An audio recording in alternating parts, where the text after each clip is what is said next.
بسم اللہ الرحمن الرحیم۔ اب تو یہ بیوقوف لوگ ضرور کہیں گے کہ مسلمانوں کو کس نے اپنے اس قبلہ بیت المقدس سے پھیر دیا جس کی طرف وہ رخ کیا کرتے تھے۔ کہہ دیجئے کہ مشرق اور مغرب اللہ ہی کے ہیں، وہ جسے چاہتا ہے سیدھی راہ پر ڈال دیتا ہے۔ اور اسی طرح مسلمانوں، ہم نے تم کو ایک متوسط گروہ بنایا تاکہ تم لوگوں پر گواہی دینے والے بنو اور اللہ کا رسول تمہارا گواہ ہو۔ اور اس قبلہ کو جس کی طرف تم پہلے متوجہ تھے ہم نے صرف اس لیے مقرر کیا تھا کہ تحویل قبلہ کے وقت ہمیں معلوم ہو جائے کہ کون رسول صلی اللہ علیہ وسلم کی پیروی کرتا ہے اور کون الٹے پاؤں پھر جاتا ہے۔ اور یقیناً یہ بات بہت ہی مشکل تھی، مگر ان لوگوں کے لیے کچھ مشکل نہیں جن کو اللہ نے ہدایت دی۔ اور یاد رکھو، اللہ ایسا نہیں کہ تمہارے سابقہ ایمان و اعمال کو ضائع کر دے۔ بے شک اللہ لوگوں پر بہت زیادہ شفقت اور رحم کرنے والا ہے۔ اے پیغمبر صلی اللہ علیہ وسلم، ہم آپ کے منہ کا آسمان کی طرف اٹھنا دیکھ رہے ہیں،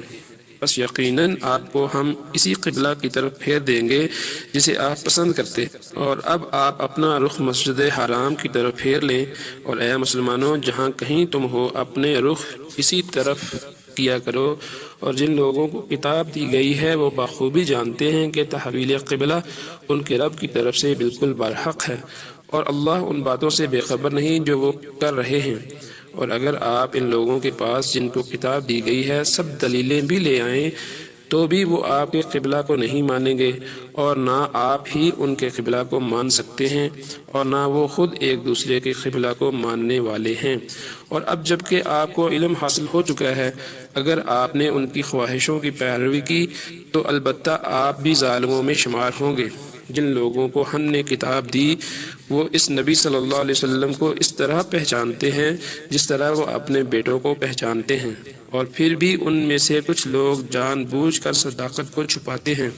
بہرحال یہ معاملہ آپ کے رب کی طرف سے حق ہے، بس آپ کو شک کرنے والوں میں سے ہرگز نہ ہونا چاہیے۔ اور ہر ایک کے لیے ایک سمت ہے جس کی طرف وہ متوجہ ہوتا ہے،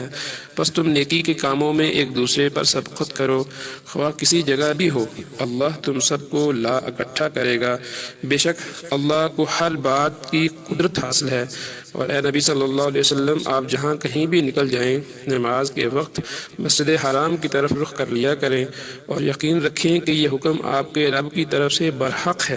اور اللہ تمہارے اعمال سے بے خبر نہیں۔ اور اے نبی صلی اللہ علیہ وسلم، آپ جہاں کہیں بھی جائیں مسجد حرام کی طرف رخ کر لیا کریں، اور اے مسلمانوں، تم جہاں کہیں بھی ہوا کرو اسی طرف اپنا رخ کر لیا کرو۔ تحویل قبلہ کا حکم اس لیے دیا جاتا ہے کہ تم پر سوائے ان لوگوں کے جو ان میں سے بے انصاف ہیں کسی کا کوئی اعتراض نہ رہے۔ بس تم ان سے ہرگز نہ ڈرو اور صرف مجھ سے ڈرو تاکہ میں تم پر اپنی نعمت کی تکمیل کروں، اور اس لیے کہ تم ہدایت پاؤ۔ یہ تحویل قبلہ بھی ایک ایسی نعمت ہے جیسا کہ وہ رسول صلی اللہ علیہ وسلم جو ہم نے تم ہی میں سے تمہاری جانب بھیجا ہے، جو تمہیں ہماری آیات سناتا، تمہیں پاکیزہ بناتا، قرآن و حکمت سکھاتا اور ایسی باتوں کی تعلیم دیتا جو تمہیں معلوم ہی نہ تھیں۔ بس تم مجھے یاد رکھو، میں تمہیں یاد رکھوں گا، اور میرے شکر گزار رہو اور میری ناشکری نہ کرو۔ اے ایمان والو، صبر اور نماز کے ساتھ اللہ سے مدد لیا کرو، بے شک اللہ صبر کرنے والوں کے ساتھ ہے۔ اور ان لوگوں کو جو خدا کی راہ میں مارے جائیں مردہ نہ کہو، حقیقتاً وہ زندہ ہیں لیکن تم ان کی زندگی کو نہیں سمجھتے۔ اور ضرور ہم خوف و ہراس، بھوک کی تکلیف اور مال و جان اور پھلوں کے نقصان سے تمہارا کچھ امتحان لیں گے۔ اے پیغمبر صلی اللہ علیہ وسلم، صبر کرنے والوں کو خوشخبری دے دو۔ وہ لوگ جنہیں جب کوئی مصیبت پہنچتی ہے تو کہہ اٹھتے ہیں کہ ہم تو اسی اللہ کے ہیں اور ہمیں اسی کی طرف لوٹ کر جانا ہے، ایسے ہی لوگ ہیں جن پر اللہ کی بخششیں اور رحمتیں ہوتی ہیں، اور صرف یہی لوگ سیدھی راہ پر ہیں۔ بے شک صفا اور مروہ کی چٹانیں اللہ کے مقرر کردہ نشانات ہیں، پس جو کوئی خانہ کعبہ کا حج یا عمرہ ادا کرے تو اس پر کوئی گناہ نہیں کہ وہ ان دونوں میں سعی کرے، اور جو کوئی خوشی سے نیکی کا کام کرے تو اللہ اسے یقیناً قبول کرنے والا اور جاننے والا ہے۔ بے شک وہ لوگ جو اللہ کے کھلے احکام اور اس کی ہدایت کو اس کے بعد بھی چھپا رہے ہیں، جبکہ ہم نے لوگوں کے واسطے کتاب میں ہر ایک حکم وضاحت کے ساتھ بیان کر دیا ہے، تو ان پر اللہ اور تمام لعنت کرنے والے لعنت کرتے ہیں، لیکن وہ لوگ جنہوں نے توبہ کی اور اپنی اصلاح کر لی اور احکام الہی کو بیان کیا تو میں ایسے لوگوں کی توبہ قبول کر لیتا ہوں، اور میں توبہ قبول کرنے والا اور رحم کرنے والا ہوں۔ یقیناً جن لوگوں نے کفر کیا اور اسی حالت کفر میں ہی چل بسے ان پر اللہ کی، فرشتوں کی اور تمام لوگوں کی لعنت ہے، اسی لعنت میں وہ ہمیشہ رہیں گے، نہ تو ان پر عذاب کم کیا جائے گا اور نہ انہیں مہلت دی جائے گی۔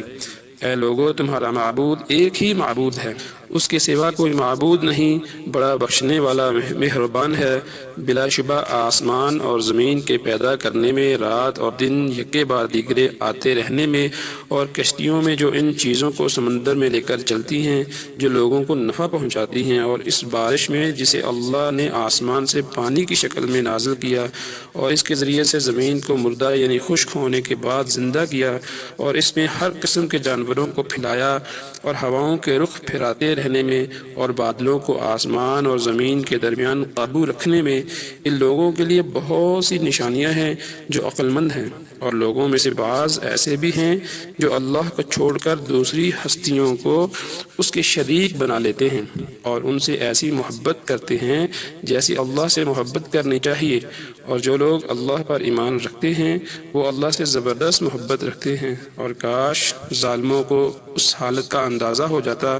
جب وہ عذاب کو دیکھ کر مان لیں گے کہ تمام قوت اور طاقت اللہ ہی کو حاصل ہے، اور یہ کہ اللہ بڑا سخت عذاب دینے والا ہے۔ اس وقت کو ذرا یاد کرو جب کہ وہ لوگ جن کی پیروی کی گئی تھی اپنی پیروی کرنے والوں سے بیزاری کا اظہار کریں گے، اور جب وہ عذاب کو اپنی آنکھوں سے دیکھ لیں گے اور ان کے تمام رشتے اور وسیلے بھی ٹوٹ جائیں گے، اور پیروی کرنے والے پکار اٹھیں گے کہ اگر ہم ایک بار لوٹ کر دنیا میں جا سکیں تو ان سے اسی طرح بیزاری کا اظہار کریں جس طرح کہ انہوں نے آج ہم سے کیا ہے۔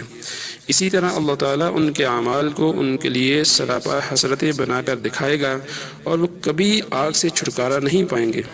اے لوگو، زمین میں جس قدر حلال اور صاف ستھری چیزیں ہیں انہیں شوق سے کھاؤ، اور شیطان کے نقش قدم پر نہ چلو، بے شک وہ تمہارا کھلا دشمن ہے، اور وہ تمہیں برائی اور بے حیائی کی ہی ترغیب دے گا، اور یہ کہ تم سے اللہ کے متعلق وہ باتیں کہلوائے گا جن کا تمہیں علم تک نہیں۔ اور جب انہیں کہا جاتا ہے کہ اللہ نے جو کچھ نازل کیا ہے اس کی پیروی کرو تو کہتے ہیں کہ ہم تو اس راہ پر چلیں گے جس پر ہم نے اپنے بڑوں کو چلتے ہوئے پایا۔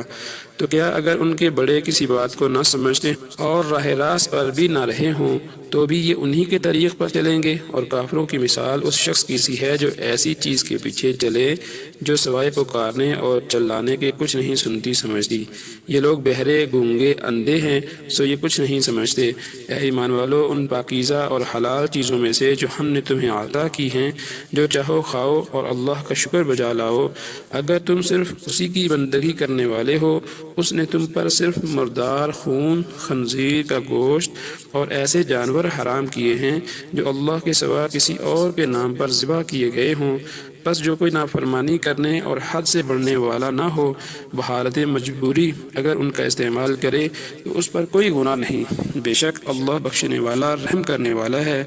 جو لوگ ان احکام کو جو اللہ نے اپنی کتاب میں نازل کیے ہیں چھپاتے ہیں اور اس کے بدلے دنیا کے حقیر فائدے حاصل کرتے ہیں، یہی لوگ ہیں جو اپنے پیٹ میں آگ بھرتے ہیں، اور ان لوگوں سے اللہ قیامت کے دن کلام تک نہ کرے گا اور نہ ان کو پاک کرے گا، اور ان کے لیے دردناک عذاب ہوگا۔ یہ وہ لوگ ہیں جنہوں نے گمراہی کو ہدایت اور عذاب کو مغفرت کے بدلے خرید لیا ہے، سو یہ لوگ آتش دوزخ پر کس قدر راضی ہو گئے ہیں۔ یہ اس لیے کہ اللہ نے کتاب سچائی کے ساتھ نازل کر دی، اور وہ لوگ جنہوں نے کتاب میں اختلاف کیا بے شک وہ پرلے درجے کی ضد پر اڑے ہوئے ہیں۔